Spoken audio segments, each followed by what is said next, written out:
What's up, y'all? It's Will here at Schedulefly. All right, so welcome Chris Conneen. Chris has been on the podcast before. He has been in the business for several decades. Very successful restaurant owner down in Florida, and man, he and I talked for about an hour. It's not good right there with right now with COVID. They're really getting hit hard right now. He had to shut down both his restaurants for a week very recently. And he has a young man on his team named Derek who is in the hospital right now on a ventilator. And so we just ask that if you're so inclined to pray for him, or to send good karma, or whatever your way of recognizing that may be. This is a really good conversation. We talked about substance abuse. We talked about faith. We talked about COVID and quite a few things. So without further ado, Chris Conneen, welcome. And y'all enjoy this episode. More coming soon. See you. Like that hat? A new one, fresh, off the press. That's right. Oh, is that the all black one? I think so. It is. Yeah. You're the first. Oh man. Literally. We got a limited run of those, and I like that. That looks good. Yeah. Love it. Love it. Love it. Love what you guys are doing and helping us do. Well, okay. Before we catch up, man, I was actually just going back and looking at these pictures of you catching these ridiculous waves in the Maldives. I got to hear about that. Tell me about it. Well, just whatever your passion is. I was living my best life, doing what I love to do, and on the hobby side, So it's just one of those bucket lists. If it's horses, I know you love horses and stuff, so wherever the dream place is to go ride, that the Maldives is a dream place to go ride waves, fish, dive. Oh my gosh, it was epic. It was 8 guys on a 100-foot boat with a captain, a surf guide, a chef, and a crew to take care of us. 8 of us, 2 of us from Florida, 4 guys from California, and then 2 other guys that we didn't know that showed up from New York City, 2 young millennial guys. So it was super fun to have that contrasting personality and on the boat, and we all got along awesome and surfed every day except for one. We went diving on one day. Just most beautiful, diverse amount of life I've ever seen, and I've dove all around the world. It was just so beautiful and amazing, and the surf wasn't as good as we had hoped. The weather was a little rough, not rough, but the winds, were just kind of trade wind like, and it wasn't too big, but a 6 foot is perfect for me. At my age, I love 4 to 6 foot, perfect rights, perfect lefts, barreling waves, just long waves.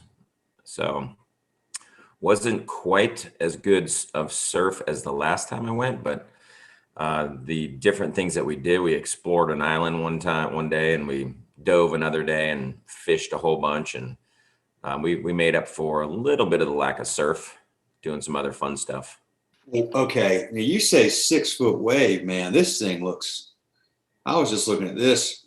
I mean, I'm assuming you're around a 6 foot dude. These things are that measured from the back of the wave or the front, because the front looks like 10 feet. I mean, the sets there may have been 8 foot, maybe a little bit bigger on one day, probably that day. But the last time we went, it was 10, 12, double overhead, probably closer to 12 to 15 foot, big waves. And this time, I think the biggest day may have been like that, but the consistency of them, 6 foot is just perfect, and it's not going to hurt you too bad unless you hit the reef, which I did a little bit here and there. But little reef cuts on the feet, but nothing terrible. You start to get into those bigger stuff. I'll leave that for the young chargers. I'm more conservative now in my gray days, but still had a blast. I'd like to get a paddleboard out on this. I like to surf the paddle boards out there. Yeah, I got a new Infinity paddleboard for the smaller days here, and people take those to the Maldives too and just rip. I mean, it's just, yeah, you can do whatever you do on a regular board on a paddleboard, just about, if it's the right size and weight and shape and style. So we love paddleboarding down here too. So, well, Chris, man, so last time you and I talked, I mean, you literally to this day, still, you're the only person I've spoken to in the entire country that owns restaurants that has, you were overstaffed last time we talked. What's going on down there now? Has anything changed? Yeah, we got hit with COVID hard. This Delta variant, it came back and reared its ugly head in Florida. I don't, we all can assume why or what happened, but everybody traveling or, whatever it was, it just hit us like a curveball. And we weren't expecting it, that left field, like, whoa, where did that come from? Because one team member got it, and then another team member got it, then another team member got it. And in one of our restaurants, younger generation, few relationships and a lot of roommates, just spread super fast. And we had to shut both restaurants down. Matter of fact, we still have one young man, I say he's in his 40s, early 40s, on a ventilator. And we're just praying for him every single day because his condition's not getting better as of today, but it really hit us real hard. And not just us, the restaurants all around us. We had a Outback Steakhouse, a Walk-Ons, and a Buffalo Wild Wings all shut down the same weekend we did. It just went through our Brevard County area, and our hospitals are full right now again. We're sending pizzas and things over there to them. So from the staffing perspective, we got shut down because we didn't have enough. I mean, we had plenty of people, but we had 22 people test positive out of 150 employees. We weren't going to stay open with that kind of contagious, and fear that just was going through our entire organization and the safety of their families and, our guests. So we shut down for a whole week. At Pizza Gallery and Grill, we shut down for about 5 days at 28 North, shut down all of our catering events. Not an easy thing to do. And then coming back, it's been tougher. We have teammates that just are scared, even though they're vaccinated. They live with either a grandmother or an income provider, a breadwinner, that they can't risk them getting it, So there's a lot of fear of coming to work, even the vaccinated people. It's real strange times down here because I thought we were through it.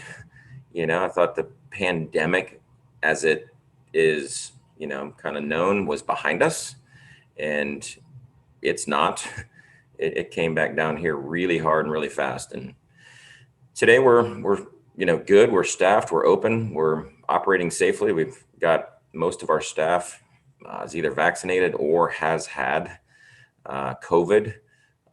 Just keeping track of them, and sales came back instantly. I'm a little bit confused by that. The consumer confidence down here is not really waned on this reality. School just started and sales, just bounced back immediately. And I think the one thing for us is we were super transparent and honest when it happened. We instantly put it out on our social media pages and on our front doors and said, out of concern and caution for our team and their families and the guests, we are shutting down. We've had a few COVID cases, and we care about them and care about their families and you as guests, and we're not going to reopen until we feel like it's safe. So we put that out there and got a huge, overwhelmingly positive response. So that was a bit of a reprieve. And then the reality is we still have a team member fighting for his life on a ventilator. So that's reality. So we're living in both of those, running the business and as much and high as it was before. And then still concerned about this super contagious, very random, inconsistent virus that is afflicting all of us. And my wife and I got it. We were down for 2 weeks. So it's been a rough month. It's a long answer to your staffing question, but that's where we've been the last month. That's what I was hoping to learn more about. It's such a fluctuating, evolving situation in different parts of the country based on all kinds of different factors. So, I mean, it's so hard to put your finger on it, man. Did you when were y'all closed? When was this that you were closed for a week? We shut down we shut down about 2 weeks ago, and shut down for a whole week. Shut down on a Tuesday. As soon as we got about the 5th person, these tests just started popping up positive. Somebody else is positive. Somebody else is positive. Then our GM was positive, and then my wife and I were positive. And it's like, okay, shut it down. Shut it down on a Tuesday. Didn't reopen until the following Wednesday. Everyone that tested positive went through their 10-day quarantine, brought back negative results. And the thing that I'm learning is it's what I said about the random inconsistencies. It doesn't make a whole lot of sense. It doesn't discriminate against young, old, whatever shape you're in. We have guests that are overweight that have gotten it, and out of shape and have had minimal symptoms and minimal impact. And we have young people who are in shape and take care of themselves who have had really bad symptoms. We've had one roommate get it and the other one not get it. We've had a husband get it and the wife not get it, and they live together. And, we've had vaccinated people who we've had 3 vaccinated team members who've gotten it in the last month. With all 3 of the different vaccines that are out there, I'm tracking 3 team members that got COVID after being vaxxed, and 2 of which had worse symptoms than I did. So, even though they were now, had you been vaccinated? No, I hadn't. My wife's allergic to it. She can't get it. We're both, I'm supporting her, and I don't know if that's, wise or not. It's hindsight now, but we both live a very safe and healthy lifestyle. And I think we both may have picked it up on a trip to Monterey, California, when we went out there to honor our chef Kyle with his recognition and award. So we got hit with the symptoms hard about 4 or 5 days after we got to Monterey, and then came back to Florida and tested positive then. So it was definitely a very just super inconsistent, like I said. And there's no consistency to it. This young man that's in the hospital right now, healthy 42-year-old young man, and it doesn't matter about how old we are. I mean, I've had the typical fever and chills and headaches and some coughing, breathing, but nothing terrible. And then younger people have had symptoms worse than me. So it's just really frustrating that, especially if you watch any of the media, because it's just so many different opinions and reports. And here I am tracking my own data, that we have in our team within 150 people. And I can give you lots of data with no consistency among it. Right. It's really, well, I'm glad you're okay. What's the young man's name that's in the hospital? Eric. His name is Derek Wiedekind, and pizza prep cook, just a phenomenal guy, part of our organization for the past 6 years. And our team is struggling with the fear of, the worst case scenario. Literally, the hospital has said that he has about 48 hours to improve or they're going to stop trying. And that's just a powerful emotional reality that we're all going through. And he does not have any family. We are his family. So that's part of this industry, that your restaurant family becomes your family. And this is a real case in this situation. And a year ago, we had a older gentleman, a French immigrant named Luis that we lost with COVID, and at the gastro pub, and that still impacts our organization. He was an amazing guy. Matter of fact, the crew nominated him Sherpa. We call our team members Sherpas over there, and he was team member of the year. And 6 months later, he was gone. So from COVID, and that impact is really real. And I think everybody in this nation has or knows somebody that's been impacted by this virus, and in some worst case scenarios. Well, I asked his name because I want to pray for him, and those of you that are listening or watching, or if you're of that mind, please do. So a couple of days, hopefully it'll turn. Yes, thank you, Will, for your prayers, and yes, there's still hope, and I'm cheerleading that hope within our organization. And I know we intended to talk a little bit about the faith in our marketplace kind of reality, and a lot of the team members are coming to me just burdened and crying and sad, and I'm like, listen, he's with us still. There's hope still. Whatever thought meditative state you can put yourself into, and prayer and every bit of that, whatever you believe in, just believe that he's going to be all right, and lift him up. And the doctors are going to fight for him. Unfortunately, we can't get much information because, again, he doesn't have any family. One of our team members is his emergency contact, but believe in the best, have that hope. And for me, that's what I hold on to. I don't go down that negative road. I hold on to that hope, and I model that. I cheerlead that. I do my best to influence all of our team members with that. And I think that's a huge part of our cultural kind of success, and even our 32-year success. So we have hope, even though those doctors statements were pretty dark and gloomy. I still have hope. We're all praying for him. Thousands of people down here are praying for Derek Wiedekind, and more, because there's a bunch more people we know on ventilators and struggling, and whether they're I know dads.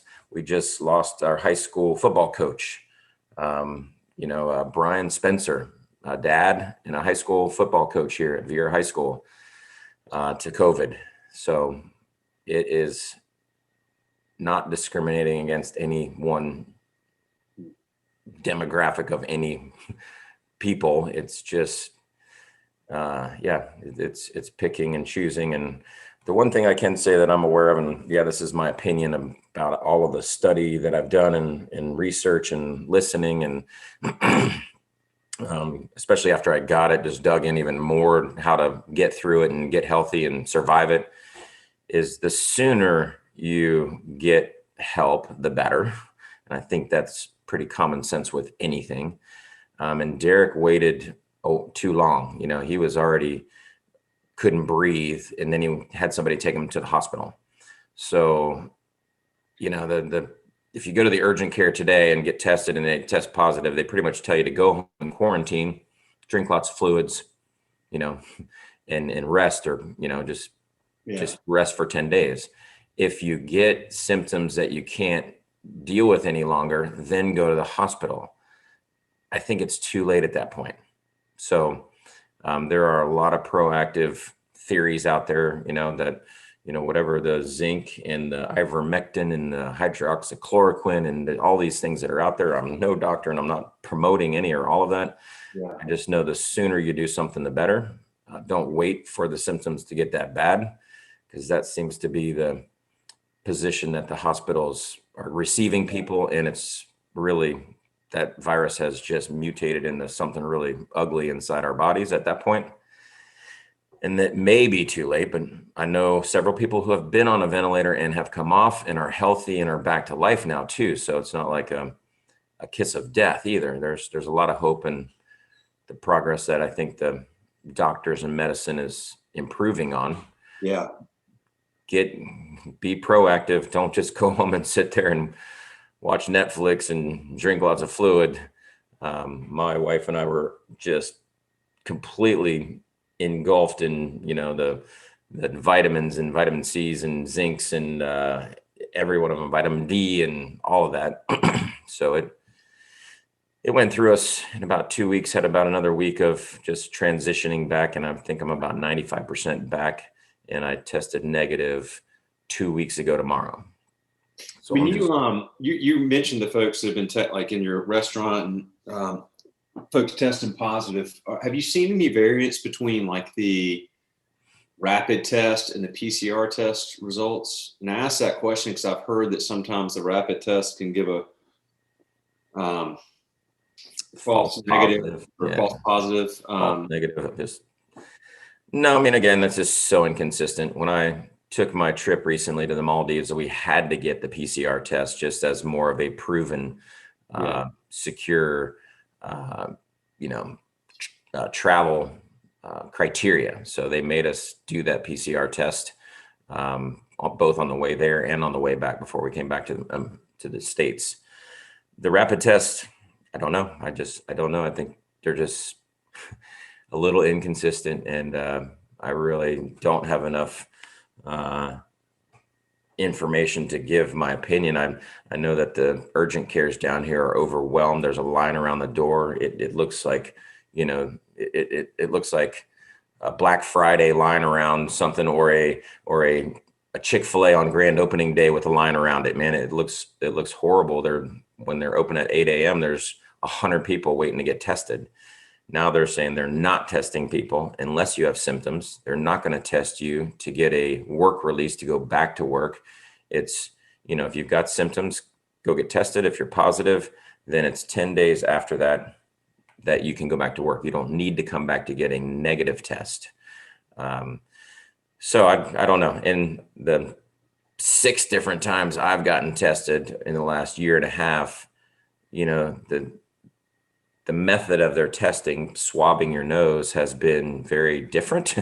And the time that I tested positive, they didn't even put the swab really up into the cavity. The lady just kind of swabbed my nose. And I was like, wow, you didn't even go into the cavity. She says, it's not necessary. The virus is in your nose, and we can tell. We don't have to go all the way up into tickling your brain like they say they did. But in prior times, that's what they did. They literally shoved that thing way up there till you cried instantly, and very uncomfortable. But when I tested positive, she just swabbed my nostril, barely touching any kind of whatever cavity, and it tested positive almost instantly.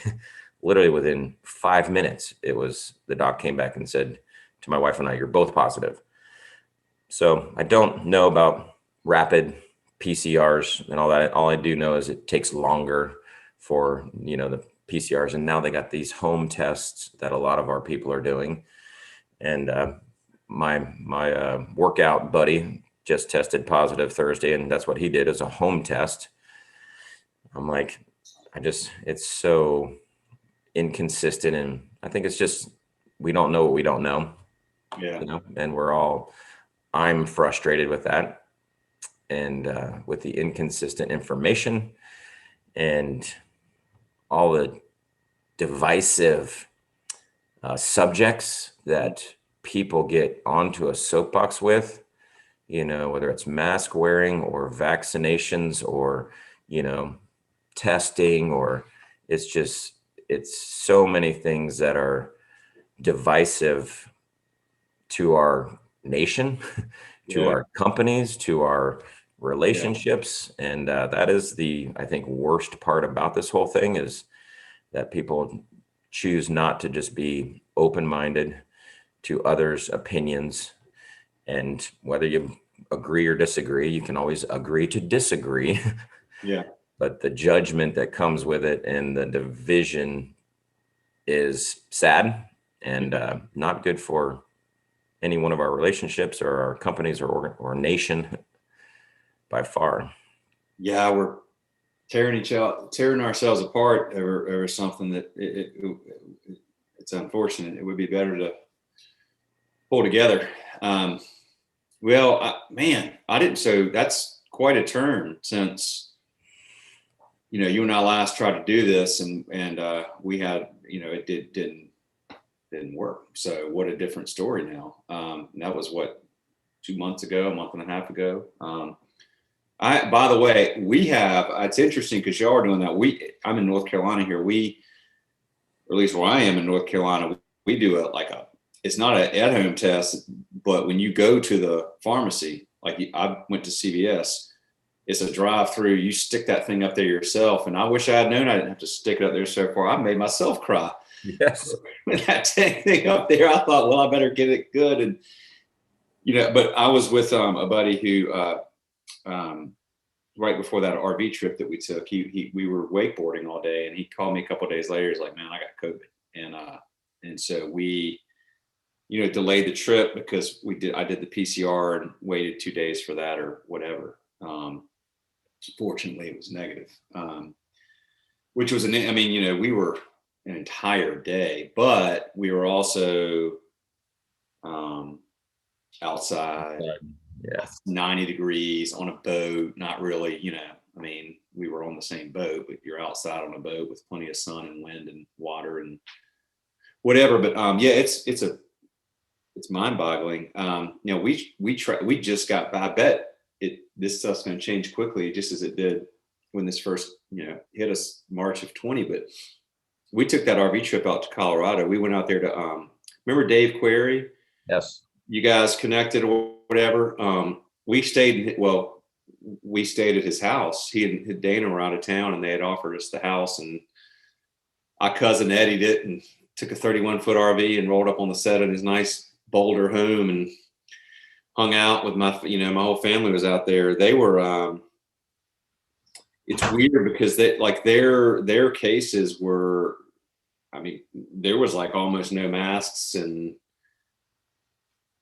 the cases were super low, and but I'm curious, this stuff seems to happen quickly when it happens, this Delta thing. So I wonder what will happen here the next few weeks out there. I certainly hope for the best, but it was we were surprised just the different places we went. There were a couple places like Santa Fe. There were a lot of people masked up there. But no requirements or nothing like that. It was just more we request, and I think people were just, being proactive or whatever. Didn't see barely any mask out there in Boulder. Hope it stays like that. I have to tell you, man, I was a little surprised to hear you tell me this, man. I hate to hear that. I keep looking at my notebooks. I wrote Derek's name down there, and just, I know that's got to be weighing on y'all hard. That's tough when you know somebody that you care about that's doing that now. But like we'll stay hopeful. And I do have a friend here in town, end of the school year, mid-40s guy, healthy dude, wound up in the hospital. Guy was there for, I think he was in the hospital total for 6 weeks. They had to put him on they had to induce a coma. But he told me, if I talked to him, just, he got out, and we talked just a few weeks ago, and he said, man, there were 2 days where, I was kind of ready to tell the family, this is it for me. So it got really hairy, really. He was, and then he made it through. He's, back, he lifts weights a lot, big kind of guys, lifting weights every day now, and back, kind of back at it. But it is weird because everybody was like, Ernie is in the hospital. Of all people, you wouldn't think he'd be in there. But yeah, well, we believe in those miracles, and hopeful that there's going to be a bunch more testimonies to tell, and Derek's one of them. And I hope so, man. I'll keep you posted on his recovery, I hope, over the next couple of days and weeks, and we're all super hopeful. we spoke 2 months ago. Life was grand. Florida was just kicking in. You know, we were crushing it, breaking records, 30-year-old records, sales. We were staffed.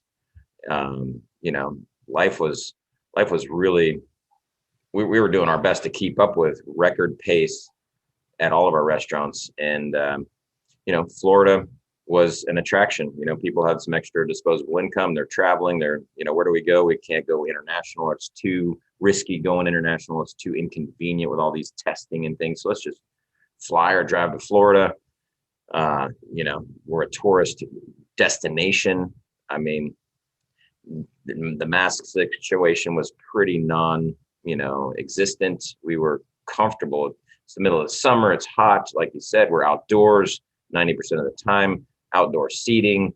So it was just, I don't know if it's letting our guard down or if it's the science behind this, variant, this mutated version of this COVID that is just more contagious and different. And the scientists are trying to wrap their arms around, how this thing does grow and mutate into something else that we are still chasing.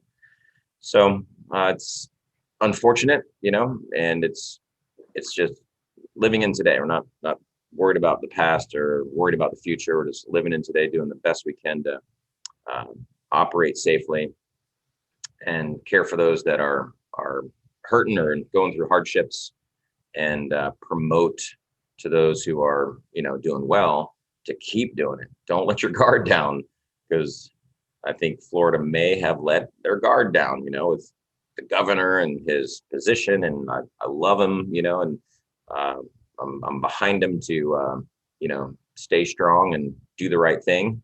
But it, I don't watch the news because of all of its, because of my jaded, I guess, perception. But I think Florida is probably the hot spot now, where New York City was a year and a half ago. Yeah. And hopefully, like you said, it doesn't keep going through the other states, this variant. And just hoping to get on the other side of it sooner than later. But the reality down here right now is the hospitals are full, seriously full. And I'm in a couple of small groups with men that are lifting up people every day, to pray for their healing or for their families that lost somebody. And it's an everyday thing now that we're literally losing people we know. So don't like where we're at today. And in our restaurant business, it's super,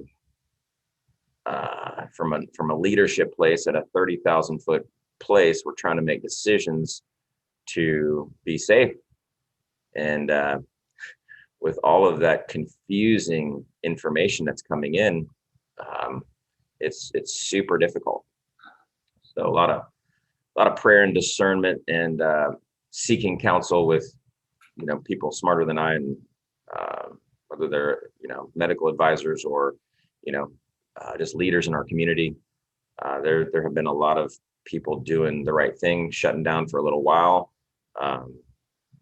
doing what it takes to just get healthier quicker, try and slow this thing down. Do you,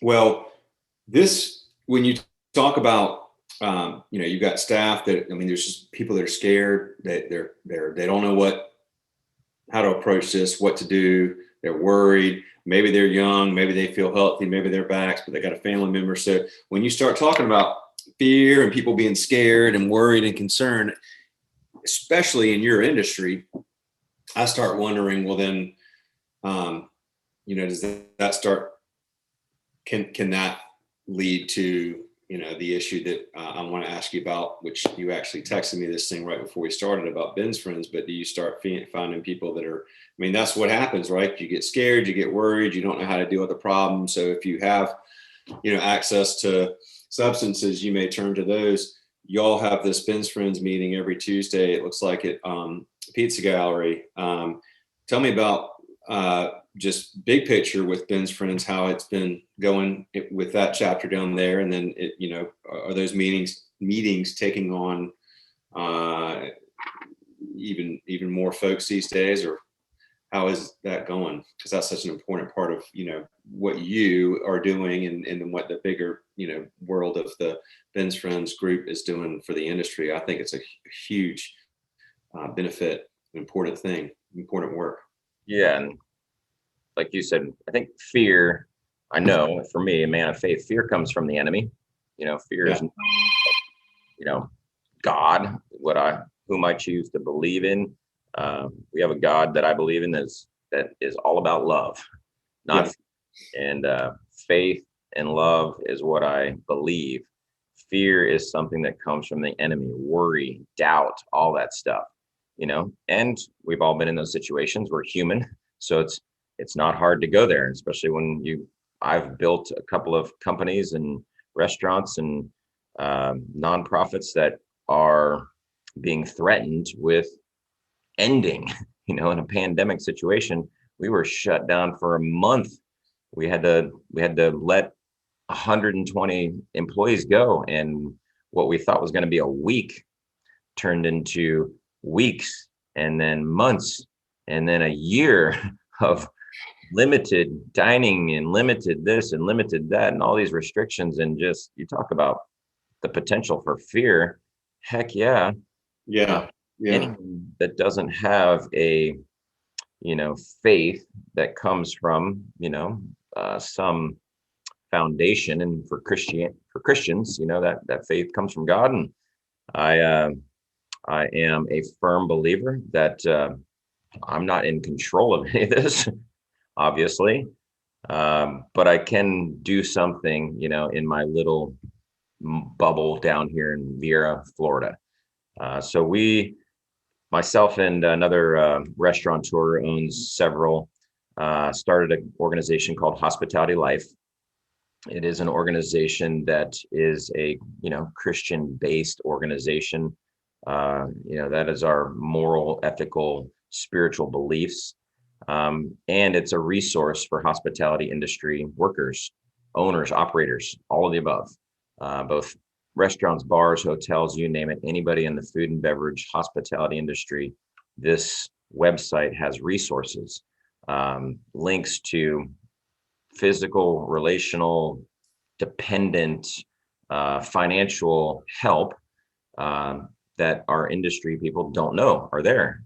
Some pro bono, some discounted, some for fee services that can help broken relationships or physical problems, financial problems, drug addictions, all that stuff. There's hundreds of resources here in our community for anyone. And our hospitality industry people tend to just not even know. They don't research it. That sometimes they're caught up in this cycle that they're just trying to keep up. And meanwhile, there's a beautiful resource right here that could help them not just get ahead, in a capital way or money way, but not struggle as much. So Hospitality Life was formed about 5 years ago. It's got an incredible resource, website of resources, gatherings, and even now a hardship financial assistance application that people in our industry here in Brevard County can apply for assistance, and we'll help them financially.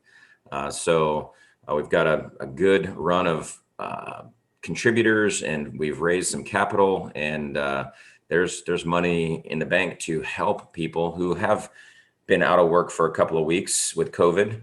And the CARES Act is paying for that.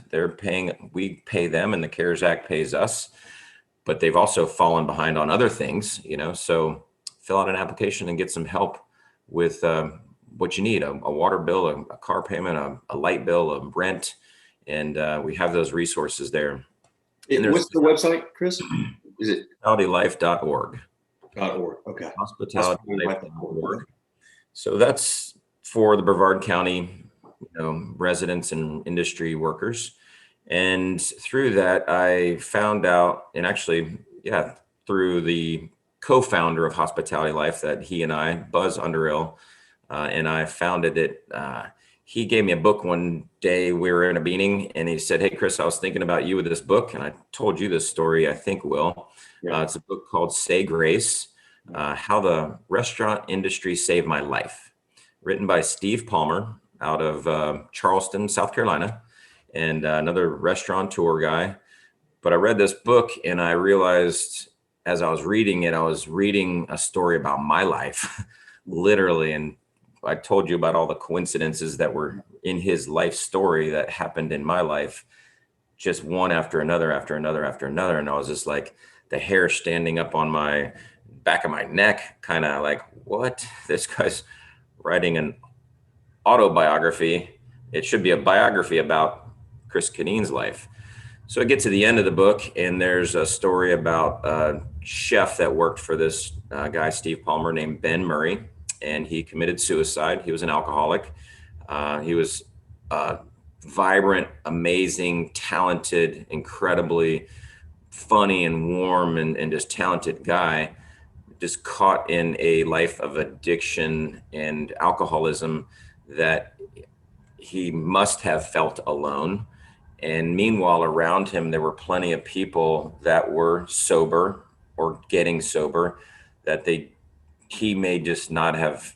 I don't know him. I don't know him. So I don't know. And I'm not going to assume his story. He didn't reach out. He didn't get help. And he did end up committing suicide. And that story in Steve Palmer's life was powerful enough for him to say enough's enough. They had lost.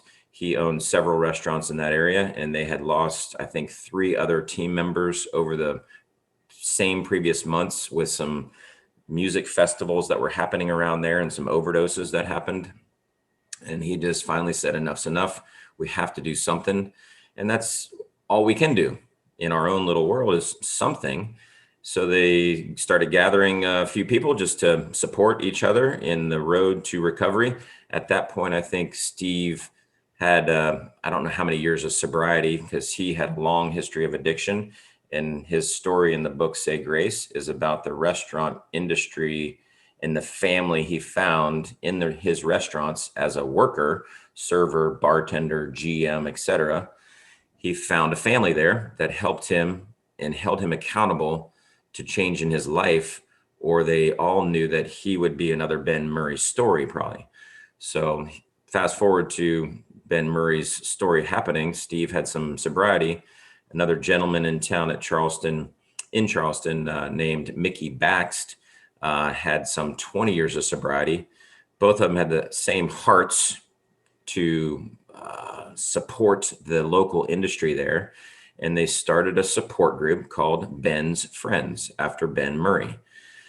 Fast forward, I think another 5 years, and now there are about 15 chapters of Ben's Friends around the nation, from Portland and Washington out west to Ohio in the north to, I think, Kentucky and Tennessee, maybe in the south, and Atlanta, Charleston, Asheville, and now Viera, Florida. There's, one, we decided to get one going down here. And I went and met Mickey and Steve up in Charleston, went to one of the Ben's Friends meeting back in February of 2020. And when I came back from that meeting, I reached out to Buzz again and just told him, thank you so much for that book. It's led to me meeting these guys with this Ben's Friends recovery group. We'd like to bring one down here to Florida and start a chapter here affiliated with Hospitality Life as another resource to serve. Hospitality Life's tagline is serving those who serve. So Ben's Friends is another means to serving those who serve in our industry. And Buzz is like, wow, that's amazing. That's awesome. He says, you know what? And here's another faith coincidence. I'm not sure where that book came to me in the mail. Buzz is telling me the story. It came to me in the mail with no return address. I read it and I thought about you, Chris, and I gave you that book. Wow. So he doesn't even know where the book came from. And he didn't know my testimony, which is another one of recovery. I have 25 years of sobriety as of June 10th this year. Put the drugs and alcohol away in June 10th of 1996. And today, through the grace of God and a lot of support and people who love me and hold me accountable, I've got 25 years of sobriety. Buzz didn't know that. But when he read that book, he thought of me. And he doesn't even know where the book came from because it was mailed to him with no return address. So all of that just makes my heart warm and hair stand up on end. And so your question about how is it impacting people, there is a national Zoom meeting that people from around the nation and even the world can jump on, 1 o'clock every day. Ben's Friends, bensfriendshope.com, bensfriendshope.com. You can get to their website and you can see a list of all the meetings in all the states and just click on the link and get their information. Matter of fact, Vieira, Florida's meeting is live on Zoom and live in person. So that's where Ben's Friends kind of evolved to during the pandemic. You know, every AA, NA, any kind of support recovery group that you were going to get to stay healthy, to get healthy, to find resources and support to stay off drugs and alcohol. And when the pandemic happened, they all shut their doors. There was no more gatherings, none, or very, very few, at least out in the public. So thank God for virtual technology and Zoom and every other meeting online, because that's what it went to. And now there's a national meeting every day at 1 o'clock that anybody can join anonymously or with your picture and audio, whatever you want to, just check it out. And then there's a men's meeting on Wednesday night, a women's meeting on, I think, Thursday night, and all the individual meetings that happen in all the different states in person. Ours is on Tuesdays at 10 o'clock and in the back private dining room at Pizza Gallery and Grill before we open. We have, anywhere from half a dozen to a dozen people attending every week, both in person and virtually. And, one of our regulars had 10 years of sobriety and he relapsed during COVID. That was a tough thing for him. And that quarantining, just got the best of him. Fear, anxiety, whatever, stinking thinking, as they call it in our disease, just it can get the best of you without support. We can't do this alone. I cannot stay sober alone. I tried several times before I finally reached out to getting help and doing it consistently. So our meetings are just a little microcosm of that. There's tons of support groups that are out there. The best thing about Ben's Friends is it's not affiliated with AA, which a lot of people in our industry are jaded or turned off by. It's not affiliated with any religious organization. It's not necessarily a spiritual thing, and it's not organized to tell you when you come through the doors what you have to do to get sober. Ben's Friends is merely a group that meets and listens and supports people in the industry, like-minded, going through the same stuff. If you're trying to get sober in our industry and at the end of a long night's shift, when everybody goes to the bar to have a drink, and then when the bar closes, they go home to do other stuff, that's our industry, for a lot of people. If you're trying to get sober in that, how the heck do you get sober? Everybody's going to the bar, and where am I going? Home. That's a difficult place to be. And a lot of people in our industry that are sober were told in the beginning, you need to get out of that industry. You can't stay sober. You can't get sober in the hospitality, food and beverage industry. There's no way. There is a way. There's plenty of ways. I just can't do it alone. And that's my opinion. And that's because doing it on my own didn't work for me. And I know thousands of other people that have the same testimony, that when humbled and surrendered to a higher power and a group of people that can help me like-mindedly think better and behave better and feel better, that works. And that's what Ben's Friends is all about. And thanks for letting me have a platform to share that long-winded answer. It's awesome. Awesome.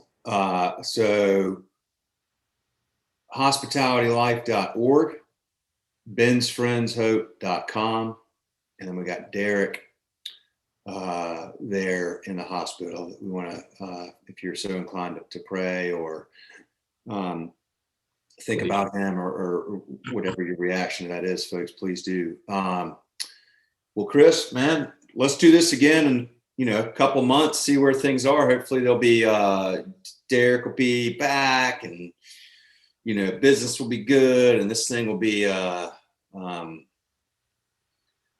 moving on in some way. I know it'll probably be with us forever at this point in some variant, but maybe these variants will keep getting weaker and we can get back to focusing on some other stuff. I appreciate you taking the time to do this very much, and glad you had a good trip before this all went down. Good fortuitous timing, it sounds like. Appreciate y'all's business. Appreciate what you're doing in the community there, both as a business owner and as somebody who cares enough about the community that you serve to serve them. I love that tagline, man. So thank you for all that you're doing. Well, and I appreciate your belief in this conversation, about our faith in the workplace, the marketplace ministry that we call it. I have a couple of ministries that are disguised as restaurants, and we've had some of those conversations offline that you wanted to pursue online. Absolutely. And we had this Zoom call 2 months ago that was accidentally not recorded. And we're like, okay, whoops. And then we had another meeting to do, and you had something going on. And then we had another one set up that I had something going on. So it was like something was getting in the way of us having this conversation online, and you didn't give up on it. So thank you for that. And hopefully the recording and the online technology follows through, and we'll keep plugging away at it. It's working this time. I can't tell you how many times I've looked in the top left corner of my screen there to make sure it says recording, and I'm monitoring. I've been the whole time. I've been so cognizant of that, just because I think it's such an important conversation, and I'm thankful to have the opportunity to participate in it. So, if I could, I just want to say that the COVID thing, it'll get behind us sooner or later, yeah, but something else will be in front of us. So, the recording of this first talk months ago didn't work, so something else was kind of just tripping us up, getting in front of us, not wanting us to do the right thing. So I'm just encouraging, trying to be that ultimate encourager for people to be more open and loving and not so divisive and judgmental, in relationship, in your homes and in your communities and in your organizations. It's hard. It's simple to conceive that, but it's not easy to do. So I'm just trying to be a big encourager of that, and not let the enemy get up in our stuff and frustrate us. Pursue love and what we're passionate about, whatever that is, and don't let this thing trip us up. Amen. Amen. Thank you. Thank you, Chris. Good to see you, man. Dig that lid. Good looking. Soon.